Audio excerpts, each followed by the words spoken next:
എല്ലാവർക്കും നമ്മുടെ പുതിയ വീഡിയോയിലോട്ട് സ്വാഗതം. അപ്പോൾ ഇന്നത്തെ നമ്മുടെ റെസിപ്പി നല്ല ടേസ്റ്റി ആയിട്ടുള്ള ഒരു ചിക്കൻ ഫ്രൈ ആണ് കേട്ടോ. സാധാരണ നമ്മൾ ചിക്കൻ ഫ്രൈ ചെയ്തതിൽ നിന്ന് ഇത്തിരി വ്യത്യസ്തമായിട്ട് ഒരുപാട് മസാലയൊക്കെ ഉപയോഗിച്ചിട്ട് ചെയ്യുന്ന നല്ലൊരു ചിക്കൻ ഫ്രൈയുടെ റെസിപ്പിയാണിത്. അപ്പോൾ സാധാരണ നമ്മൾ ചിക്കൻ ഫ്രൈ ചെയ്യുന്ന സമയത്ത് ഒരുപാട് എണ്ണ ഉപയോഗിക്കാറുണ്ട്. എന്നാൽ ഈ ഒരു ചിക്കൻ ഫ്രൈയിൽ അതിൻ്റെ ഒന്നും ആവശ്യമില്ല. ആ ഒരു മസാല തന്നെ നന്നായിട്ട് ചിക്കനിൽ കോട്ട് ചെയ്ത് നിൽക്കുന്നതുകൊണ്ട് കഴിക്കാനായിട്ട് നല്ല ടേസ്റ്റുള്ള ഒരു ചിക്കൻ ഫ്രൈൻ്റെ റെസിപ്പിയാണ് കേട്ടത്. അപ്പോൾ എല്ലാവരും കണ്ടു നോക്കിയിട്ട് ഇനി ചിക്കൻ ഒക്കെ വാങ്ങിക്കുന്ന സമയത്ത് ഇതുപോലെ ഒന്ന് ഫ്രൈ ചെയ്ത് നോക്കുക. തീർച്ചയായിട്ടും എല്ലാവർക്കും ഒരുപോലെ ഇഷ്ടപ്പെടുന്ന നല്ലൊരു റെസിപ്പിയാണ് കേട്ടത്. പിന്നെ അതുപോലെ ചാനലിൻ്റെ വീഡിയോസൊക്കെ ആദ്യമായിട്ട് ആരെങ്കിലും കാണുകയാണെന്നുണ്ടെങ്കിൽ താഴെ ഇതേ കാണുന്ന റെഡ് സബ്സ്ക്രൈബ് ബട്ടണിൽ ഒന്ന് പ്രസ് ചെയ്ത് സപ്പോർട്ട് ചെയ്യാൻ മറക്കരുത്. കൂടാതെ തൊട്ടടുത്തുള്ള കുഞ്ഞ് ബെല്ലൈക്കൺ കൂടി ഇനാബിൾ ചെയ്ത് ഓൾന്ന് തന്നെ ക്ലിക്ക് ചെയ്യുകയാണെങ്കിൽ ഞാനിടുന്ന എല്ലാ വീഡിയോസിൻ്റെ നോട്ടിഫിക്കേഷൻ നിങ്ങൾക്ക് വരുന്നതായിരിക്കും. അപ്പോൾ നമുക്ക് പെട്ടെന്ന് തന്നെ ഈ ഒരു മസാലയൊക്കെ കോട്ട് ചെയ്ത് നിൽക്കുന്ന രീതിയിലുള്ള ചിക്കൻ ഫ്രൈ എങ്ങനെ തയ്യാറാക്കുന്നത് നോക്കാം. അപ്പോൾ ഇത് ഈ ഒരു ചിക്കൻ ഫ്രൈ റെഡിയാക്കാൻ വേണ്ടിയിട്ട് ഇതുപോലുള്ളൊരു പാത്രത്തിൽ ഒരു 400 ഗ്രാമോളം വരുന്ന ചിക്കനാണ് കേട്ടോ ഞാൻ എടുത്തിട്ടുള്ളത്. അത്യാവശ്യം വലിയ പീസുകളായിട്ട് തന്നെയാണ് കട്ട് ചെയ്ത് എടുത്തിട്ടുള്ളത്. പിന്നെ നമ്മൾ ചിക്കനൊക്കെ ഫ്രൈ ചെയ്യുന്ന സമയത്ത് എല്ലോട് കൂടിയിട്ടുള്ള പീസുകൾ എടുക്കുകയാണെന്നുണ്ടെങ്കിൽ ആ ഒരു ചിക്കൻ ഫ്രൈ വേറെ തന്നെ ഒരു ടേസ്റ്റ് ആയിരിക്കും. അപ്പോൾ എന്തായാലും എല്ലോട് കൂടിയിട്ടുള്ള പീസായിട്ട് തന്നെയാണ് ഞാനിവിടെ എടുത്തിട്ടുള്ളത്. ഇനി നമുക്ക് ഈ ഒരു ചിക്കൻ ഫ്രൈക്ക് ആവശ്യമായിട്ടുള്ള മസാല ഒന്ന് റെഡിയാക്കി എടുക്കണം. അപ്പോൾ അതിനായിട്ട് ഇതേ ഇങ്ങനെയുള്ള ഒരു പാത്രത്തിൽ ഒരു 5-6 അല്ലി കുഞ്ഞുള്ളി അല്ലാന്നുണ്ടെങ്കിൽ ചെറിയ ഉള്ളി ഞാൻ എടുത്തിട്ടുണ്ട്. പിന്നെ ഇതൊരു ചെറിയൊരു പീസ് ഇഞ്ചി എടുത്തിട്ടുണ്ട് കേട്ടോ. പിന്നെ ഇതൊരു 3-4 അല്ലി വെളുത്തുള്ളി എടുത്തിട്ടുണ്ട്. പിന്നെ കുറച്ച് കറിവേപ്പിലയും കൂടി എടുത്തിട്ടുണ്ട്. അപ്പോൾ നമ്മൾ ഇങ്ങനെ എടുക്കുന്ന സമയത്ത് ഇതിൻ്റെ ഒരു അളവ് എന്ന് പറയുന്നത് ഒരുപാട് അങ്ങ് കൂടിപ്പോവണ്ട. കൂടിപ്പോയി കഴിഞ്ഞാൽ അതിൻ്റെ ആ ഒരു ഫ്ലേവർ അങ്ങോട്ട് മുന്നിട്ട് നിൽക്കും കേട്ടോ. അപ്പോൾ 400 ഗ്രാം ചിക്കനൊക്കെ കറക്റ്റ് ഈ ഒരു അളവിൽ മാത്രം മതിയാവും. ഇനി ഇതെല്ലാം കൂടി നമുക്ക് പേസ്റ്റ് പരുവത്തിൽ ഒന്ന് അരച്ചെടുക്കണം. അതിനായിട്ട് ഇതേ നന്നായിട്ട് ക്ലീനായിട്ട് കിടക്കുന്ന ഒരു മിക്സിയുടെ ജാറിലോട്ട് ഇത് മുഴുവനായിട്ട് നമുക്കങ്ങ് ഇട്ട് കൊടുക്കാം. ഇനി ഇതിൻ്റെ കൂടെ തന്നെ ഒരു 1/4 ടീസ്പൂണോളം പെരിഞ്ജീരകം ഞാൻ ചേർത്ത് കൊടുക്കുന്നുണ്ട്. അതുപോലെ ഒരു ഏലക്കായയുടെ ഒരു 3 കുരു മാത്രം ഞാൻ ഇട്ട് കൊടുക്കുന്നുണ്ട് കേട്ടോ. ആ ഒരു സ്പൈസസിൻ്റെ അളവ് എന്ന് പറയുന്നത് കൂടി പോകരുത്. കറക്റ്റ് ഈ ഒരു അളവിൽ മാത്രം ചേർത്ത് കൊടുത്താൽ മതി. പിന്നെ ഇതിലോട്ട് ഒരു ചെറിയൊരു പീസ് പട്ടയും കൂടി ഞാൻ ചേർത്ത് കൊടുക്കുന്നുണ്ട്. ഇനി ഇതെല്ലാം കൂടി നമുക്ക് എത്രത്തോളം നന്നായിട്ട് നല്ല ഫൈൻ പേസ്റ്റായിട്ട് അരച്ചെടുക്കാൻ പറ്റുമോ അത്രത്തോളം വെള്ളമൊന്നും ചേർക്കാതെ നന്നായിട്ടൊന്ന് അരച്ചെടുക്കുക. അപ്പോൾ നന്നായിട്ട് അരച്ചെടുത്തിട്ടുള്ള ഈ ഒരു മിക്സ് ഇനി മുഴുവനായിട്ട് നമുക്ക് ഈ ഒരു ചിക്കനിലോട്ട് അങ്ങോട്ട് ചേർത്ത് കൊടുക്കാം. ഇനി ഇതിലോട്ട് ഈ ഒരു ചിക്കൻ ആവശ്യമായിട്ടുള്ള ഒരു നുള്ളു ഉപ്പും കൂടി ഞാൻ ചേർത്ത് കൊടുക്കുന്നുണ്ട് കേട്ടോ. അപ്പോൾ ഈ ഒരു സമയത്ത് ഈ ഒരു ചിക്കൻ ആവശ്യമായിട്ടുള്ള പൊടികളൊന്നും നമ്മൾ ചേർത്ത് കൊടുക്കുന്നില്ല. ഇനി ഇതിലോട്ട് ഇതേ ഒരു 2 ടീസ്പൂണോളം അധികം പുളിയില്ലാത്ത തൈരും കൂടി നമുക്ക് ചേർത്ത് കൊടുക്കാം. തൈര് ചേർക്കുന്ന സമയത്ത് നമ്മുടെ ചിക്കൻ നന്നായിട്ട് അങ്ങോട്ട് സോഫ്റ്റായിട്ട് മാറിക്കോളും. ഇനി ഇതെല്ലാം കൂടി കൈ വെച്ചിട്ട് തന്നെ നന്നായിട്ടൊന്ന് തിരുമ്മി കൊടുക്കുക. ആ ഒരു കറക്റ്റ് മസാലയൊക്കെ ചിക്കനിൽ ഇറങ്ങി നിൽക്കാൻ ഒരു അരമണിക്കൂർ നമുക്കിതൊന്ന് റെസ്റ്റ് ചെയ്യാനായിട്ട് അങ്ങോട്ട് മാറ്റി വയ്ക്കാം.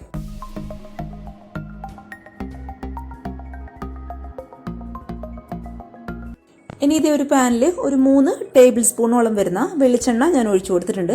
അപ്പോൾ ഇങ്ങനെ നാടൻ രീതിയിലുള്ള ചിക്കൻ ഫ്രൈ ഒക്കെ ഉണ്ടാക്കുന്ന സമയത്ത് വെളിച്ചെണ്ണ ആയിരിക്കും കേട്ടോ കൂടുതൽ നല്ലത്.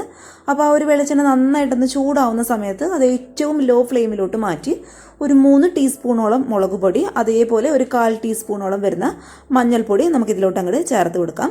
അപ്പം മുളക് പൊടി എന്ന് പറയുന്നത് ഒരു 2 ടീസ്പൂണോളം കാശ്മീരി മുളക് പൊടി, അതേപോലെ ഒരു ടീസ്പൂണോളം സാധാരണ മുളക് പൊടിയാണ് കേട്ടോ. അപ്പോൾ അത് രണ്ടും നമുക്ക് ഇതിലോട്ട് അങ്ങോട്ട് ചേർത്ത് കൊടുക്കാം. പിന്നെ ഇതിലോട്ട് ഒരു 2 ടീസ്പൂണോളം വരുന്ന മല്ലിപ്പൊടി നമുക്ക് ഇതിലോട്ട് അങ്ങോട്ട് ചേർത്ത് കൊടുക്കാം. പിന്നെ ഇത് ഒരു 2 ടീസ്പൂണോളം വരുന്ന ചിക്കൻ മസാലയും കൂടി നമുക്ക് ഇതിലോട്ട് അങ്ങോട്ട് ചേർത്ത് കൊടുക്കാം കേട്ടോ. അപ്പോൾ ഞാൻ ഈ ഒരു പൊടികളൊക്കെ ഇട്ട് കൊടുക്കുന്ന സമയത്ത് നിങ്ങൾ വിചാരിക്കും അയ്യോ ഈ ഒരു ചിക്കൻ മസാലയൊക്കെ ഇട്ട് ഫ്രൈ ചെയ്യുന്ന സമയത്ത് ചിക്കൻ ടേസ്റ്റ് വരുമോ, ഒരു കറക്റ്റ് നാടൻ സ്റ്റൈലിൽ കിട്ടുമെന്നൊക്കെ. അതിൻ്റെ ഒന്നും പേടിക്കേണ്ട ആവശ്യമില്ല. നല്ല ടേസ്റ്റാണ് കേട്ടോ ഈ ഒരു മസാലയിൽ കോട്ട് ചെയ്തിട്ടുള്ള ചിക്കൻ കഴിക്കാൻ വേണ്ടിയിട്ട്. അപ്പോൾ ഇതുവരെ ഇതുപോലെ ഒന്ന് ട്രൈ ചെയ്യാത്തവർ ഒരൊറ്റ തവണ ഒന്ന് ട്രൈ ചെയ്ത് നോക്കാം കേട്ടോ. ഇനി ഇതെല്ലാം കൂടി നന്നായിട്ടൊന്ന് മിക്സ് ചെയ്ത് കൊടുക്കുക. അപ്പോൾ ഈ ഒരു സമയത്തൊക്കെ തീ എന്ന് പറയുന്നത് ഏറ്റവും ലോ ഫ്ലെയിമിലായിരിക്കണം. കാരണം നമ്മൾ പൊടികൾ മാത്രമാണ് ഇതിലോട്ട് ചേർത്ത് കൊടുത്തത്. തീ ഒരു മീഡിയം ടു ഹൈ ഫ്ലെയിമിലൊക്കെ വെച്ച് കഴിഞ്ഞാൽ പൊടികൾ പെട്ടെന്ന് അങ്ങോട്ട് കരിഞ്ഞു പോവുകയും ചെയ്യും. കറക്റ്റ് ആ ഒരു മൂത്ത സ്മെല്ല് നമുക്ക് കിട്ടുകയില്ല. അതുകൊണ്ട് ഒരു ലോ ഫ്ലെയിമിൽ വെച്ചിട്ട് പൊടികളുടെ പച്ചമണം നന്നായിട്ടൊന്ന് മാറുന്നവരെ ഒന്ന് വഴറ്റി കൊടുക്കുക. ഇനി ഇതിലോട്ട് നമ്മൾ നേരത്തെ റെസ്റ്റ് ചെയ്യാൻ വേണ്ടിയിട്ട് മാറ്റി വെച്ച ചിക്കൻ കംപ്ലീറ്റ് ആയിട്ട് നമുക്ക് ഇതിലോട്ട് അങ്ങോട്ട് ചേർത്ത് കൊടുക്കാം. ഇനി ഇത് ഈ ഒരു മസാലയായിട്ട് നന്നായിട്ട് മിക്സ് ആവുന്ന രീതിയിൽ ഒരു സ്പൂൺ വെച്ചിട്ട് നന്നായിട്ടൊന്ന് ഇളക്കി കൊടുക്കുക കേട്ടോ. അപ്പോൾ ഈ ഒരു സമയത്ത് ഈ ഒരു ചിക്കൻ ആവശ്യമായിട്ടുള്ള ഉപ്പും എരിവൊക്കെ ഒന്ന് നോക്കുക. ഉപ്പ് ഒരുപാട് കുറവാണെന്ന് തോന്നുകയാണെന്നുണ്ടെങ്കിൽ ഈ ഒരു സമയത്ത് തന്നെ ഉപ്പ് ഇട്ട് കൊടുത്തോളൂ. കാരണം വെന്തതിന് ശേഷം ഉപ്പ് നമ്മൾ ഇതിലോട്ട് ഇടുന്ന സമയത്ത് കറക്റ്റായിട്ട് ആ ഒരു ചിക്കനിൽ അങ്ങ് പിടിക്കണമെന്നില്ല. അതുകൊണ്ട് ഈ ഒരു സമയത്ത് തന്നെ ഇട്ട് കൊടുത്തോളൂ കേട്ടോ. എന്നിട്ട് ഇതെല്ലാം കൂടി നന്നായിട്ടൊന്ന് മിക്സ് ചെയ്ത് കൊടുക്കുക. ഇനി ഇത് ഒരു 2 മിനിറ്റ് നമുക്കൊന്ന് അടച്ച് വെച്ച് ഒരു മീഡിയം ഫ്ലെയിമിൽ അങ്ങ് ഇട്ട് കൊടുക്കാം. ആ ഒരു സമയത്തൊക്കെ ആവുന്ന സമയത്ത് നമ്മുടെ ഈ ഒരു മസാലയൊക്കെ കറക്റ്റായിട്ട് ചിക്കനിലോട്ട് പിടിക്കാൻ വേണ്ടിയിട്ട് തുടങ്ങും.